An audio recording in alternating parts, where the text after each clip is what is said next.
साल में हमें कहानी लेखन देखना है। हालांकि कहानी लेखन हम ज़्यादातर मुद्दों के आधार पर जानते थे, मुद्दे दिए जाते थे और उसके ऊपर से हम कहानी लिखते थे। लेकिन इस साल हमें जो कहानी देखनी है वो दो प्रकार के माध्यम से हमें देखने को मिलेगी। मुद्दों के आधार पर, दूसरा है संबंध शब्दों के आधार पर हमें कहानी लिखनी है। तो एक अलग सा ढांचा हमें दिया जाएगा, उसके आधार पर हमें कहानी लिखनी होगी। और उसी तरह से कहानी लिखते समय निम्नलिखित बातों पर हमें अगर ध्यान दिया तो इम्तिहान में हमें पूरी तरह से अंक प्राप्त हो सकते हैं। इन 7 बातों पर अगर हमने ध्यान दिया तो अंक अच्छे तरीके से हमें प्राप्त होते हैं। पहले देखिए रूपरेखा के आधार पर है, दूसरा वर्णन है, तीसरा वार्तालाप या संवाद के बारे में है, चौथा परिच्छेदों में विभाजन किस तरह से होना चाहिए, परिच्छेद 1, 2, 3, 4 कितने होने चाहिए उसके बारे में। पांचवा है भाषा शैली, मतलब उसमें अलंकार, मुहावरे आदि का अगर हम प्रयोग करते हैं और सरल भाषा शैली होती है तो समझने में आसान होती है।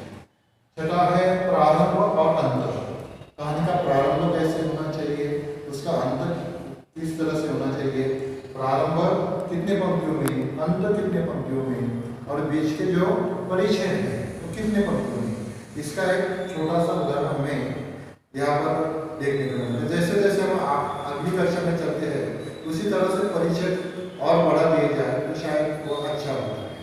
अंत में है शीर्षक और सीख, मतलब कहानी के लिए हम नाम कहते हैं, उसे कहानी के लिए एक नाम दिया जाता है वो होना चाहिए।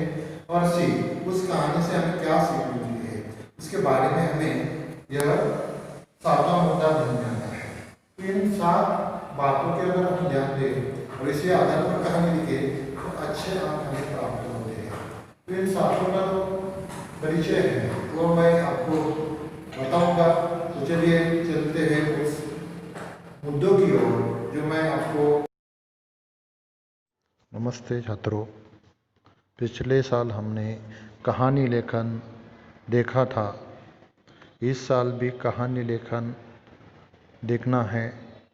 कहानी लिखते समय निम्नलिखित बातों पर ध्यान दें।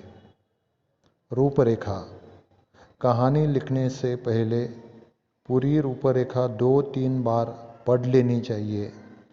रूपरेखा पढ़ लेने से कहानी पूरी तरह भली भांति समझ में आ जाएगी। दूसरा है वर्णन, कहानी में घटना, स्थान, पात्र या दृश्य का वर्णन करते समय सभी पात्रों का नाम देना चाहिए। तीसरा है वार्तालाप या संवाद, कहानी या पात्रों के बीच वार्तालाप या संवाद होने चाहिए। संवाद बड़े स्वाभाविक, छोटे, स्पष्ट होने चाहिए। चौथा है परिच्छेदों में विभाजन, कहानी 3 या 4 परिच्छेदों में लिखना चाहिए। पांचवा है भाषा शैली, कहानी की भाषा सरल, स्वाभाविक, प्रवाहमयी होनी चाहिए। मुहावरों और कहावतों का उचित प्रयोग करने से कहानी में सजीवता आ जाती है। छठा है प्रारंभ और अंत, कहानी का प्रारंभ और अंत दोनों संक्षिप्त, रोचक, भावपूर्ण होने चाहिए।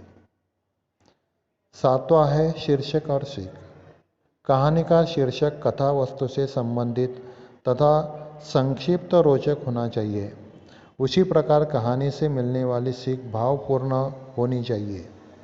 कहानी की सीख 1 या 1.5 पंक्ति में हो। पाठ्यक्रम के आधार पर कहानी के 2 प्रकार हम देखते हैं, मुद्दों के आधार पर और दूसरा है संबंध शब्दों के आधार पर। तो इन दोनों प्रकारों में हम कहानी लिखेंगे। वैसे मैंने आपको उसके बारे में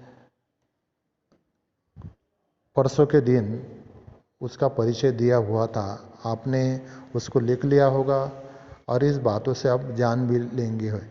धन्यवाद।